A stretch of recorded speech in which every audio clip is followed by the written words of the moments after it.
The French family is made up of three, Kent, Michelle, and Everly, and has decided the time is now.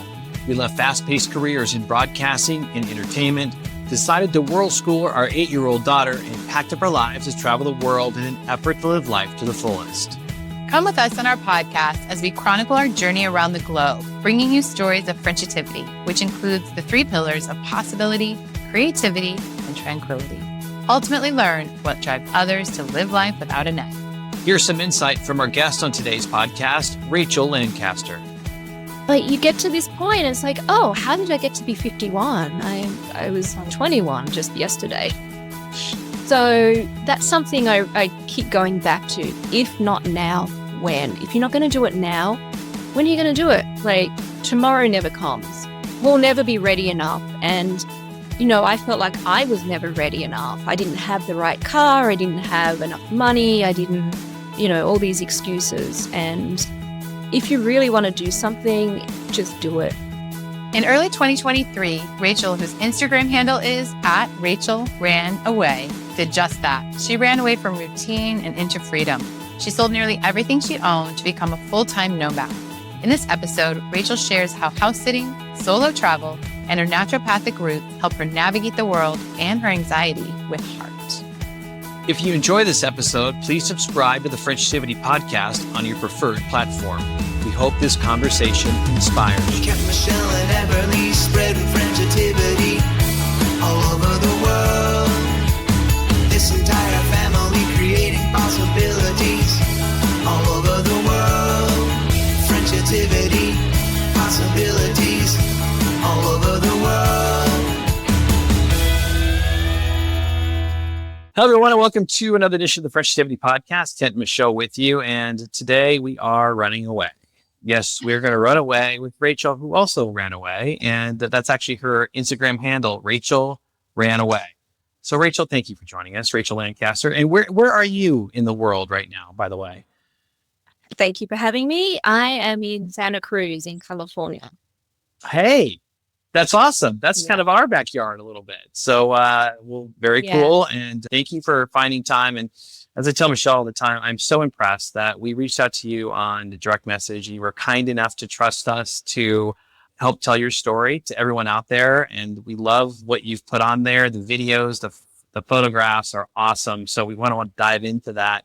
But looking back at your bio, back in 2023, you said you took a jump heart first to start this crazy journey that you're on. What caused you to take that jump?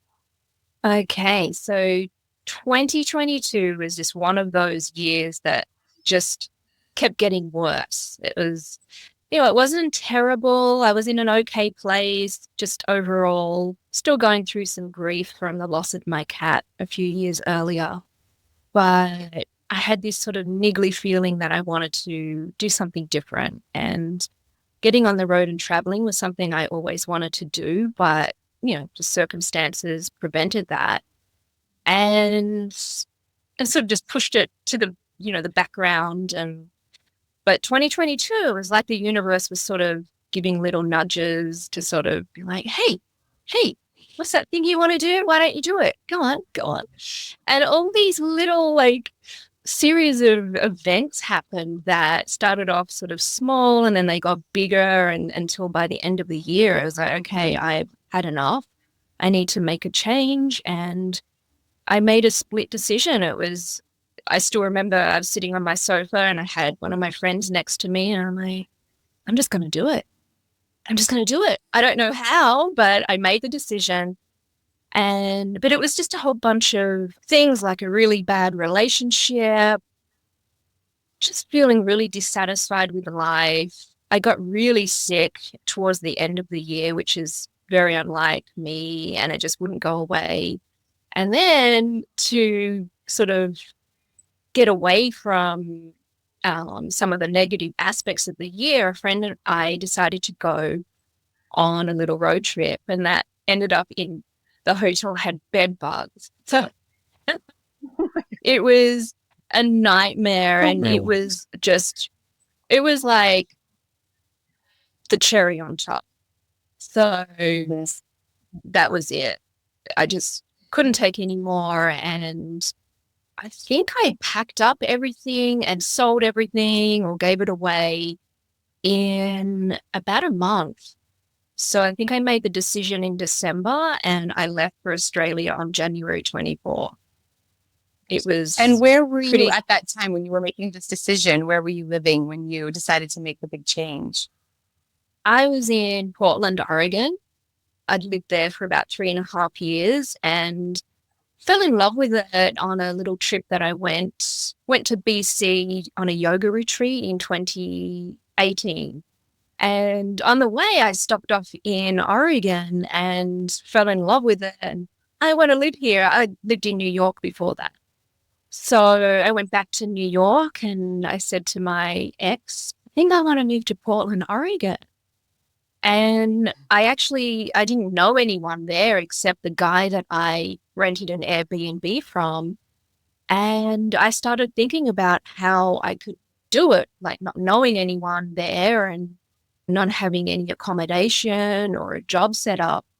So I reached out to him and I said, hey, this is a pretty weird request, but if you hear of anybody who needs a house sitter, let me know because I want to move to Portland. And it turns out that he was actually really good friends with a husband and wife who had been house sitting for about 10 years. So we connected on my next trip out to Portland to sort of, check it out a little bit more. And I ended up becoming their backup house sitter. And that was it. Once I booked my first house sit, I moved to Portland, Oregon, and then fast forward to 2023, I got back into that again. And that's how I began this journey of running away.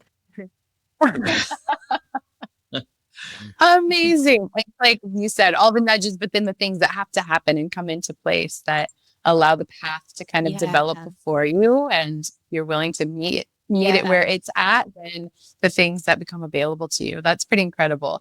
And I think people probably listening are like, wait, what house sit? You go to, so let's talk about that a little bit. Like, what does that mean that you are a house sitter, and that, like, how often would you move to different homes, and are you able to control where you go? So let's talk about how do you become, it's not a professional house sitter, but like kind of, that's how you travel. So tell us more about it. Yeah, I would call it a professional house sitter though, because it's my full-time thing now. And whereas in Portland, I did it sort of just casually, I did it locally. But doing this now, I'm in control of where I go to an extent. So I choose, when I first started, I went to Montana. I wanted to check out Glacier National Park. So I went up there and then I traveled down to Colorado where I had, I think I had 3 house sits there. And the original intention was just to travel wherever it's like, yeah, that sounds like a cool place. I'm going to go there. But after traveling from Montana down through Wyoming to Colorado, I realized how big the US really is. And that's a lot of miles. So I decided just to concentrate on the West. So in the beginning, I was all over the place. I didn't really know what I was doing logistically. It'd be like, yeah, I'm in Colorado, and then I'm going to go to Utah, and then I'm going to go back to, I think, where was it? New Mexico. And it was sort of back and forth all over, a lot of driving. So now, after 2.5 years, I've got it down to a pretty good routine. So I'm sort of based in California now, because when I arrived in California about 1.5 years ago, I just fell in love with it. It was just like, it felt good. And you guys, you know California well, so I think you probably understand what I mean. There's just so much here. It's like you have everything that you could ever possibly want nature-wise.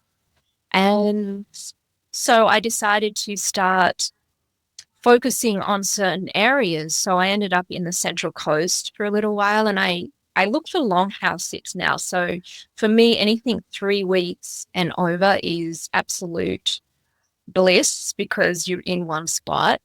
So I'll look for those, and then I sort of filling the gaps in between. So I might have a week or two here and there, and I'll look for house sits that are shorter duration and just fill the gaps that way. But ideally, I'm in a house sit for 1 to 2 months. Well, that's great. That works best for my nervous system. And yeah, but saying that, like I have an adventure coming up. I'll be in Carmel for a little while, and then I'm heading off to Sequoia National Park and Yosemite, and the 395 highway has a whole bunch of goodies down there. And so I sort of take time off in between to do that kind of fun and go, be free, fully free. Yes. Rachael, is there a community out there for house sitting, and how readily available are these when you're looking for these long stays? Like, how are you finding these people? So I belong to a community called Trusted House Sitters, and I can share my link with anyone who is interested. So it's a platform where the homeowners list, where they are and how long they're going to be away for. And you can choose everything. You can filter everything down to the length of the stay, obviously where. So it's worldwide, it's global. You can choose what pets you look after. You can choose whether you're in a house or an apartment. If you want use of a car, some people are very generous and let you use their car.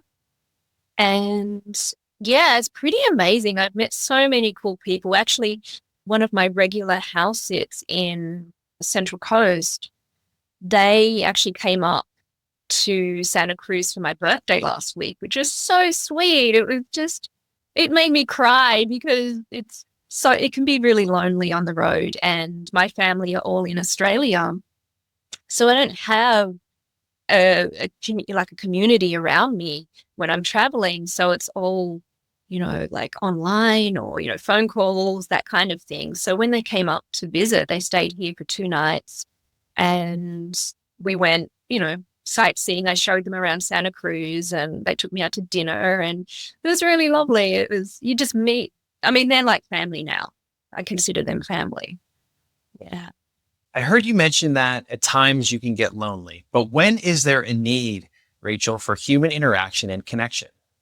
Yeah, it's really, I'm a loner. I'm an introvert. I can go a long time without any social interaction. I was actually chatting with one of my Instagram friends the other day, and, it's like, how long can you go? And I'm like, I think I can go about a month where I don't see anyone. That would be, if I was off grid somewhere, and I think I'd be happy with that. But I do crave connection, and I crave genuine connection. And I found that a lot on the road, more so than when I was living in, especially New York. New York was an interesting place because you have a lot of social activity, but a lot of it is very fake and superficial. So being on the road, it's easier to meet people and have conversations with people as a solo traveler, I found.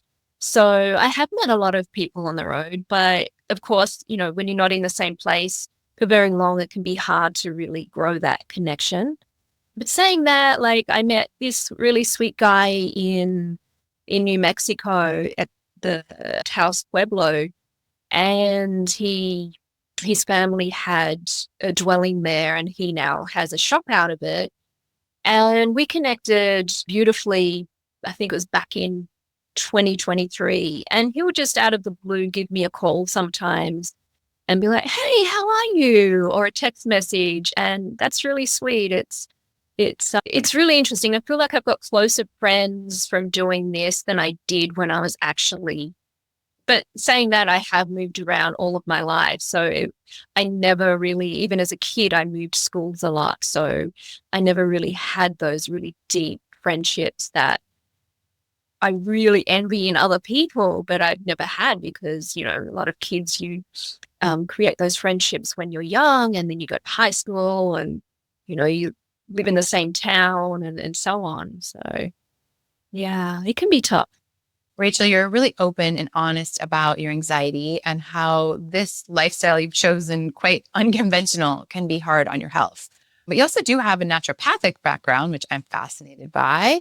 How have you learned and leaned on this for your own personal wellness? And if you have any, what advice do you have for others that are dealing with their own anxiety? Yeah, it can be really challenging. I mean, anxiety has been my little friend since I was a kid, and it sort of grew into something really dark throughout my teen years and my 20s. And then as I've gotten older, I have found holistic ways to manage it a little bit better. But it's still there. It's always there. And whenever I talk to someone else who might, experience anxiety as well, I'm like, you know what? You could be sitting at home doing the same thing and still experiencing anxiety. Or you can be out there doing whatever it is you want to do, but you're too anxious to do it. But the anxiety is going to be there whether you're sitting at home or if you're out there doing it. So it does force you to get out of your comfort zone. I mean, I'm an anxious driver. I've actually only had my American driver's license for a few years. And in Australia, I didn't actually drive that much. So I'm fairly new at driving. And every time I get in the car, I'm so nervous. I'm like, oh my God, what if my car breaks down? What if this happens? What if, all the what ifs and everything. Like sometimes it can be hard to actually go out and do stuff. The anxiety, it can be intense sometimes, and I've learned to listen to my body. So sometimes I will just allow myself to have a day at home doing nothing, just cuddling cats. But other times I force myself to go out. And usually when I do, I'm glad I did, because just interacting with nature or just being around other people really helps a lot. So yeah, the anxiety thing, it's just there. It's always there. And, I go camping by myself as well. And that was intimidating. So I started that off by, little baby steps. So my friend has a little cabin up on Shore Island in Washington, and it's so gorgeous there. And so he stayed in the cabin and I had my tent pitched outside, and that was my sort of easing into it.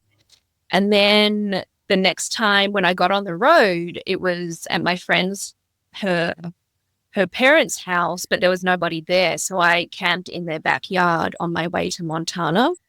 I was like, okay, I did that. That was fine. And then my next step was at a hip camp in Montana. So that was sort of a little bit, there's a lot of, the hosts are there, and it was sort of easing into it as well. So they were like my little baby steps to full on camping. But saying that, I haven't been backpacking yet. I don't know. Yeah. I don't think I'd do that a lot. I love how you're describing that. And I think people could liken that to a lot of things, right? How do you break it down? What are the baby steps? And like this natural progression that builds confidence and helps your body settle into it. It's not all mental, right? We can't always just say, I can do this. I can do this. Like we have to show our bodies and our systems and ourselves that we actually can. So doing that in those baby steps. So that's a really beautiful, probably lesson for lots of people in different ways.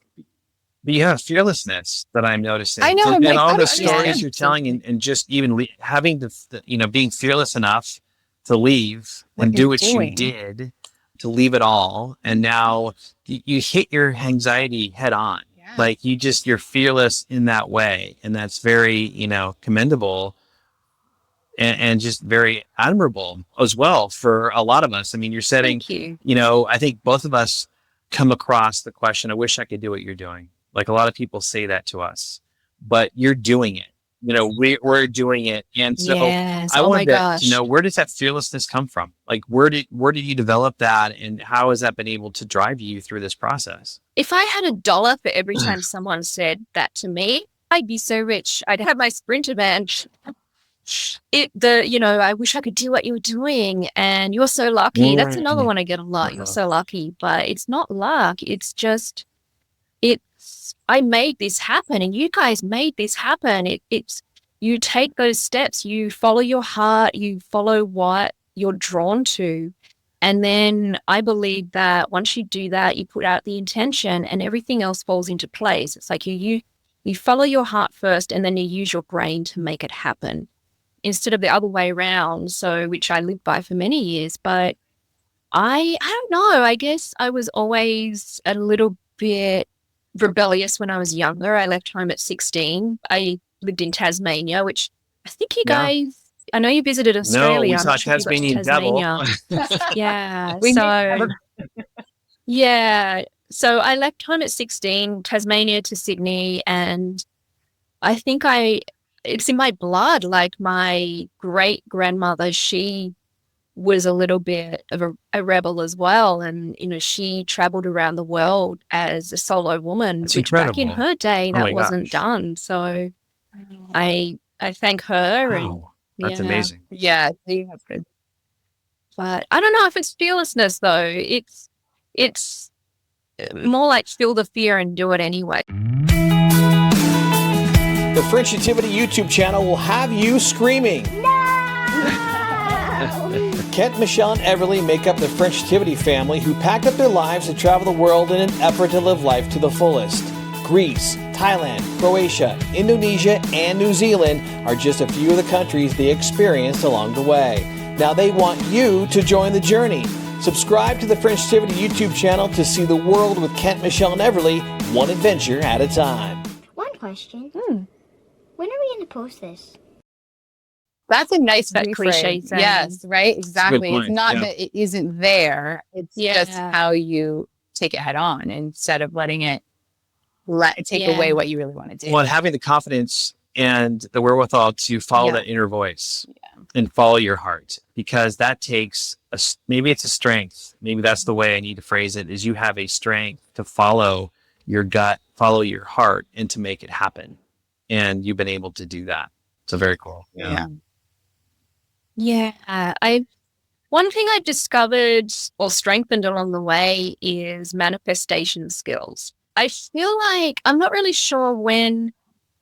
I think it was in Portland when I first started really getting into manifestation and what it meant and how to harness it.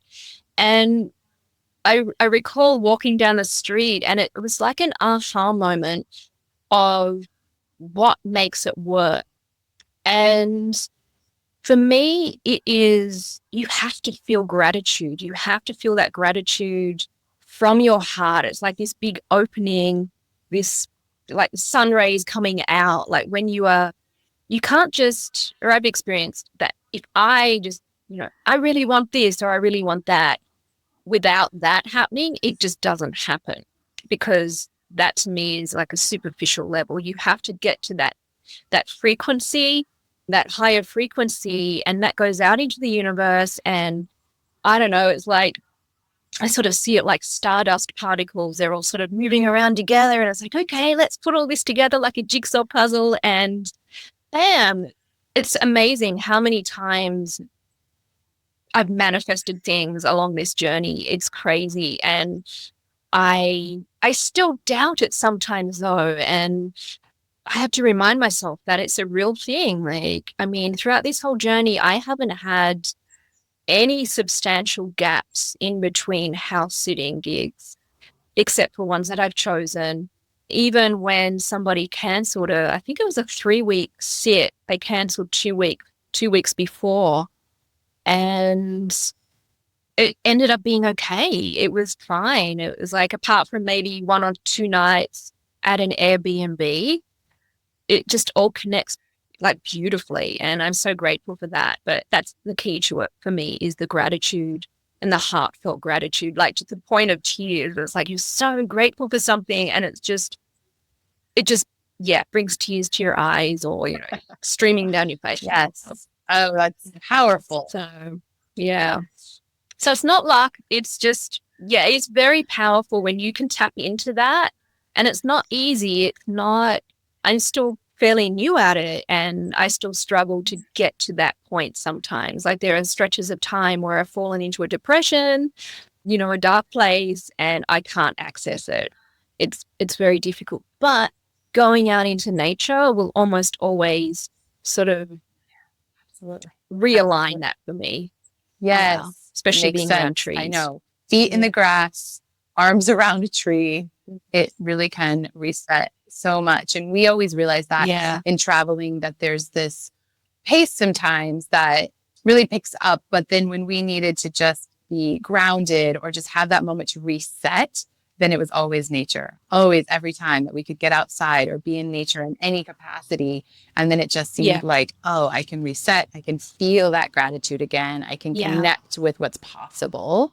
And I do think on the manifestation journey, what we are students of and coming to know is really similar to what you're saying in terms of course, gratitude first, but also that a lot of manifestation is about this, like, thinking different thoughts. And if you can wrap your mind around it and ask for it in your head, and really what we are experiencing, that it's much deeper than that. It's like at a cellular level, at a body level, we're all energy, we're all putting out energy, everything that you just stated. And that is real. And so sometimes that can be so powerful that we're like, oh, what? Wait, hold on. Like, I don't know. I have to be really careful about what it is that I'm thinking about or manifesting or asking for. So we relate to how you describe it. And I think that's a beautiful way to think about it. And we all are all just putting out this energy all the time. But you have to be in tune too, right, Rachel? Like, you can put it out there and you can manifest it, but it comes to you in all different kinds of shapes, sizes, and things. And you have to be able to identify when it actually is coming, when something is there that you need to take that opportunity. So it's one thing to manifest it. It's another thing to be able to identify, to realize when it has come to you. Whatever you're trying to make happen, it is actually in front of you. That's a skill in itself, I think. So that's right. Yeah. Very interesting to hear you say that and how you do that. And I can't see, just talking to you for the short time we have, I can't see you being in New York. Like we talked about you. We love New York. We love New York, but back to nature on that point real quickly. What is it about nature that fills your soul? Because your Instagram is filled with beautiful photos of lakes and streams and mountains. And then you mentioned several times this conversation about the parks that you go to. So what is it about nature that really fills you? Yeah, I don't know. I think, growing up in Tasmania, we didn't really have, my family didn't have much of an outdoorsy kind of lifestyle. So I never really went hiking until I think I was, how old was I? 39-ish. I went on my first solo hike, and it was in, actually, that's a funny story. It's an embarrassing story because it was a very silly thing to do, but I went hiking in British Columbia. I'm like so excited. I was like, this is my first real hike. And it was only maybe 5 miles, so it wasn't huge. But off I go, and I get to the trailhead, and I'm looking at a map, and I'm terrible at reading maps. And I'm like, back then I didn't have all trails. And this couple were there, and they're like, oh, yeah, if you want to go there, you have to take this trail.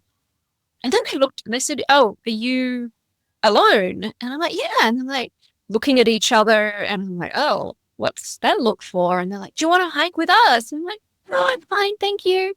And off I go, and off they go, separate ways. And I realized in hindsight, I was in grizzly country. I didn't have bear spray or anything like that. And being a solo hiker, I had no idea what I was doing. So that was my first hike. I survived it. But being out, in nature is just something that I've been really drawn to. And it started happening when I was in New York. And I lived in New York for 5 years. And I got married, which is how I ended up in the States. My ex was American. And I loved New York so much. It was just such an intense electric city. It's palpable, the energy there. But being someone who's super sensitive and easily overwhelmed, I realized that it wasn't good for my nervous system. And it took me a while, but I was like, oh, wow, I'm staying home a lot. And when I looked at it like that, it's like, okay, I've got this beautiful city out here with so much to do, but I'm staying home to recharge.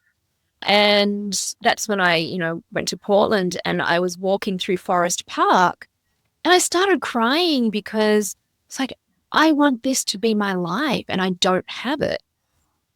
And then I sort of stopped, and I'm like, oh my gosh, this is my life. I am living this right now. I'm walking through this beautiful forest.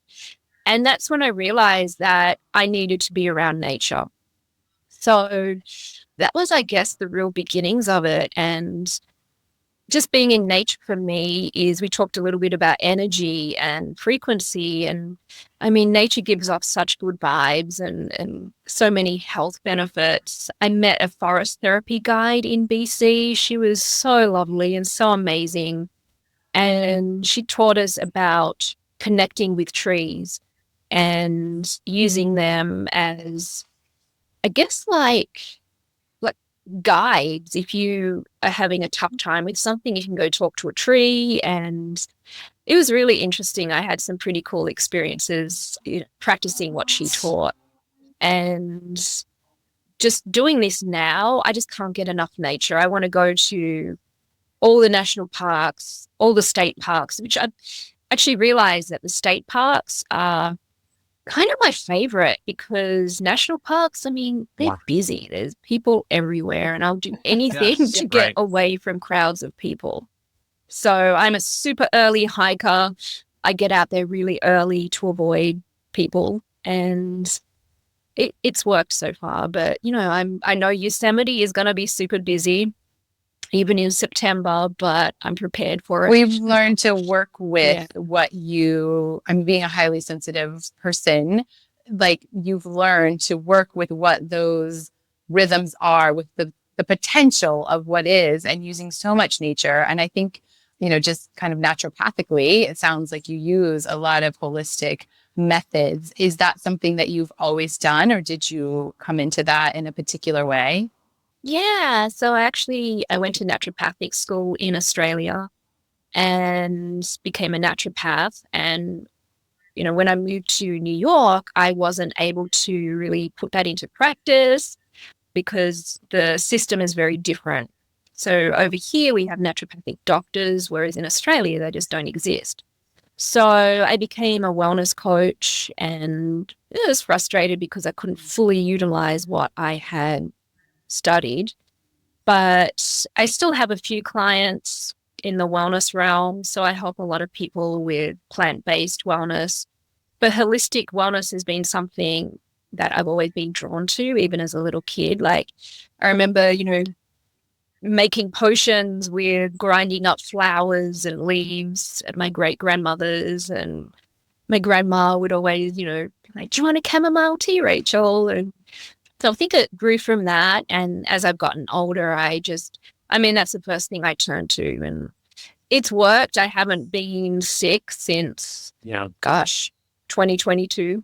And I just listen to my body, and nutrition is really important. And I use herbal medicine as well. And recently I've been getting more into like quantum biology, and that's a whole different level. It's more about the energetics and frequency, and it's my brain doesn't quite, it takes a lot to understand that. Absolutely. But it's really interesting. Absolutely. I know a little bit above sometimes, but there is a great book, Why Quantum Physicists Never Fail. Do you know that book? We'll have to put it in the notes with 5 because it's escaping me right now, but excellent. And then it gets like to next level of like what is actually possible. So we'll share that. I love that. And Rachel, on the point of kind of taking it next level a little bit, and I know we pose the question that both of us get asked, I wish I could do that. You're so lucky. But when it comes to you being able to go on this journey and be this nomad, how are you able to sustain being a nomad? Do you work from the road, or what are you doing to kind of keep yourself going and be able to live, this heart fulfilling life?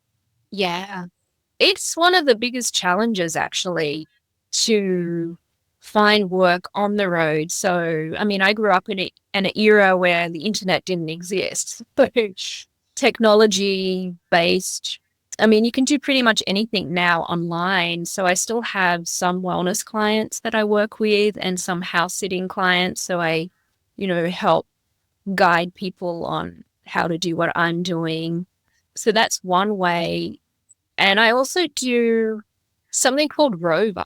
It's an app which I think it started off being like a dog walking app, but now they do actually specialize in cat sitting, which my little kitty, she going to come? No.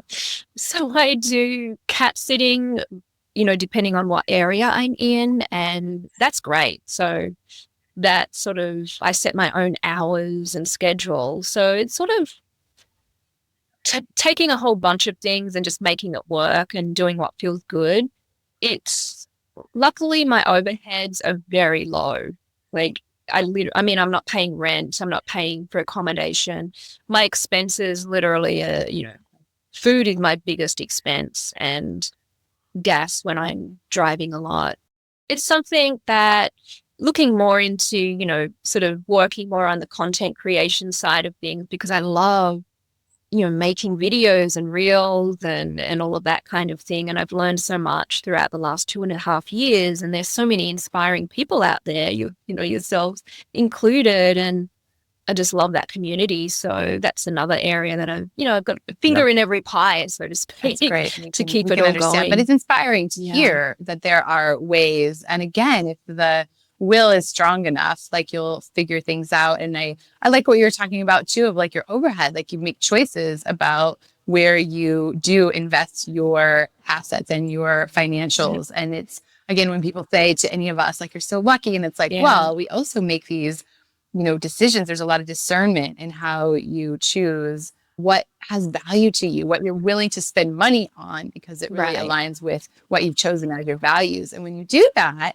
it doesn't have to be as complicated and as expensive if you can figure that out. But we also understand having your fingers in every, like, same. We're like, we're doing this and we want to do that. And we're going to do some of this. And it's like, it all works together.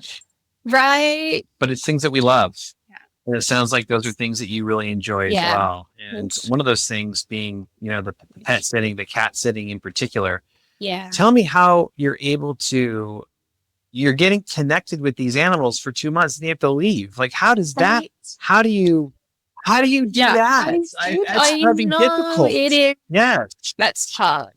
So one of the reasons I started doing this, the house sitting, was to you never get over grief, but to help heal my grief over losing my kitty in 2020. And it's like, wow, it just really helps. I wasn't ready to adopt, and something told me not to adopt again. And of course, here I am on the road. I mean, some people do, travel around with their cats, but because I'm not doing the van life thing, it's a lot more difficult.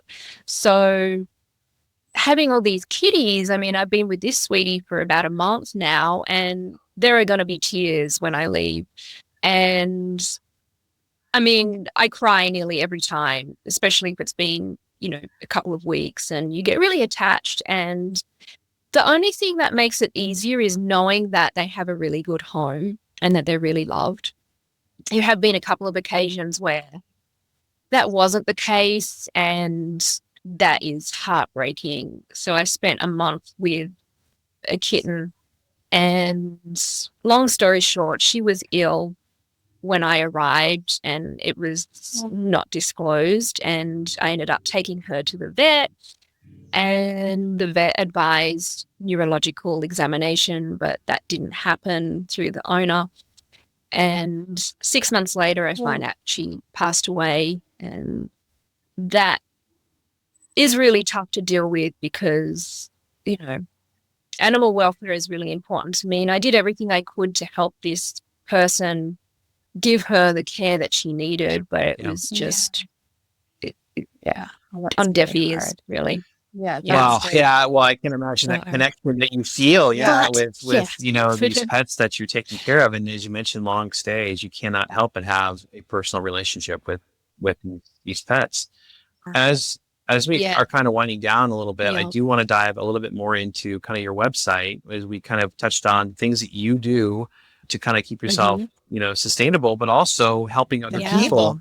And on, Rachael Ran Away on your Instagram, there is a link to your website. Could you let everybody know some of the things that you do offer to help people take that leap?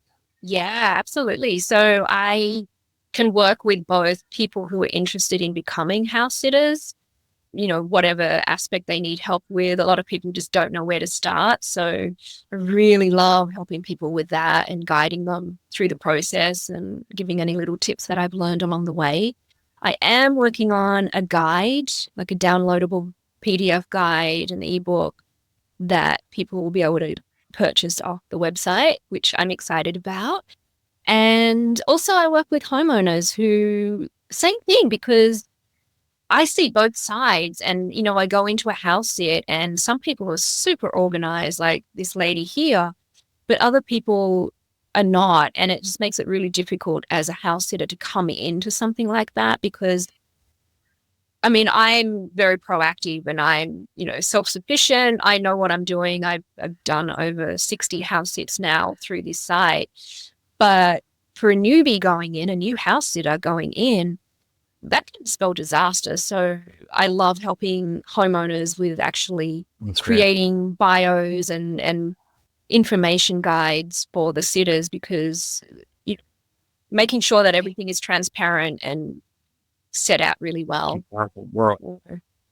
Yeah, I guess like coaching for house sitters and homeowners. Yeah. Well, like you said, they're typically people, if they're the homeowner, who obviously care about their home and care about it being well taken care of and care about their pets, if there is a pet element to it. And so you're right, then you can tell the certain kind of person that this is that wants to make this right. So then if they have the right tools and set everybody up for success, like what a beautiful experience it could be. Yeah. So it's Absolutely. really cool because for the homeowners and they get such a benefit to it. I love this formula. Like this is a very cool opportunity for people. So many people just talk about it from the house sitter's perspective in terms of like how to be a house sitter and what to look out for and what to do. But I haven't really seen much from the homeowner's perspective. And that's, I mean, that's half of the equation. Like you said, setting up for success, it's a joint effort. So I think it's really important that both sides have clear information and clear guidance. Cool. Before we leave, I want some Rachael words of wisdom. I think we already had some, but let's have more. We have many. We've had many words of wisdom. Wisdom moments. Yes, but I mean, you know, for those people, and I go back to it because again, we get it all the time. I wish I could do that, or you're so lucky. But like, I guess, what would you tell people that want to do something, want to follow their heart and take a leap? What advice would you give someone to do that? It really comes down to just, if not now, when. So, I mean, I turned 51 last week and I feel like my earlier, you know, years, I could have been doing so much. And, you know, I try not to have regret, but there is a little bit of regret there of not traveling more, but I'm doing it now. I'm making up for it now. But you get to this point, and it's like, oh, how did I get to be 51? I was 21 just yesterday. So that's something I keep going back to. If not now, when? If you're not going to do it now, when are you going to do it? Like, tomorrow never comes. We'll never be ready enough. And, you know, I felt like I was never ready enough. I didn't have the right car. I didn't have enough money. I didn't, you know, all these excuses. And if you really want to do something, just do it. Well said. Said. Well, we're inspired. We're fulfilled by listening to you. So thank you for taking this time to share your story, to share your wisdom, as Michelle mentioned, and, you know, help inspire other people to do what you're doing and to really validate, not that we need validation for what we're doing, but certainly that we're like, yes, this is why. To show people it's possible. To talk to you and just hear that again. And they're going, yes, this is why we're doing this. This is why we left our careers and we're traveling the world. So yeah, thank you. And thank you for running away. and hopefully you can help other people run away. And we hopefully that our paths will cross in California. I'm hoping our paths will cross. Exactly. Yes. It would be so cool. Yes, that would be so cool. Inspirational, and for following your heart and for showing people that it can be done. And yes, you're an inspiration. I've loved hearing your story. So can't wait to stay in touch, hear more, and see you somewhere on the road. Thank you, Rachael. Rachael ran away. Check her out on Instagram. Thank you so much. It's been a pleasure. Hey everyone, I'm Michelle from the French Nativity family. Our family has traveled the world over this last year, and the comment that we get most often is, how did you pack? Which I'll be happy to share. But the other question that we've been getting a lot lately is, how did you do it? How did you get your family ready to travel? What was that experience like? how did you make it a reality? So I've been thinking that we'd like to share some of those tips with you, and I'd really like to see if we could get some founding members together. We'll be forming it together live. Just send me a DM if it sounds interesting to you, because I've got some ideas. The French Nativity YouTube channel will have you screaming. Kent, Michelle, and Everly make up the French Nativity family who packed up their lives to travel the world in an effort to live life to the fullest. Greece, Thailand, Croatia, Indonesia, and New Zealand are just a few of the countries they experienced along the way. Now they want you to join the journey. Subscribe to the French Nativity YouTube channel to see the world with Kent, Michelle, and Everly, one adventure at a time. One question. When are we going to post this? Hi, you reached Kent, Michelle, and Everly French. We're unavailable right now, but please leave your name and number at the tone, and we'll get back to you real soon from somewhere around the world.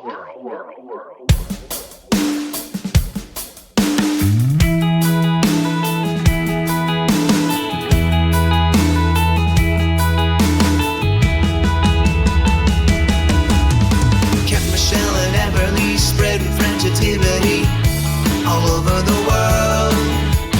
This entire family creating possibilities all over the world.